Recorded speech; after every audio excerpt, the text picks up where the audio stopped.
25. La connaissance rend libre. En tant que la connaissance est la condition de la liberté, il est parfaitement clair que la connaissance, quand elle est véritable, rend libre. Autrement dit, comme l'ignorance confine à l'impuissance, c'est la vérité qui rend les sujets libres dans leur puissance d'agir. De manière très imagée, la connaissance de la vérité est, au sujet, pareille à la connaissance des mouvements des pièces d'échecs, ce sans quoi elle reste inerte. De même, l'ignorant reste passif. Et comme la liberté consiste en sa capacité d'action, plus ce sujet en apprend sur la vérité, plus il en apprend sur sa propre capacité, plus il peut être véritablement actif dans cette capacité.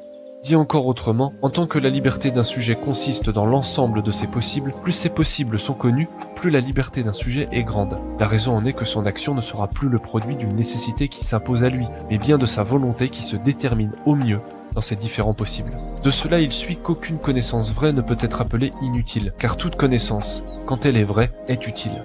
Elle augmente toujours la puissance du sujet.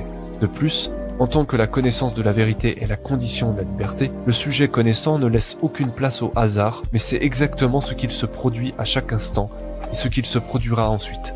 Ainsi, un sujet connaissant, s'il sait et s'il se fixe un but, ne laissera rien au hasard. Il saura même influencer et exploiter les déterminations nécessaires auxquelles il est soumis. Ainsi, il saura exactement ce qu'il fait. Il pourra donc être dit libre.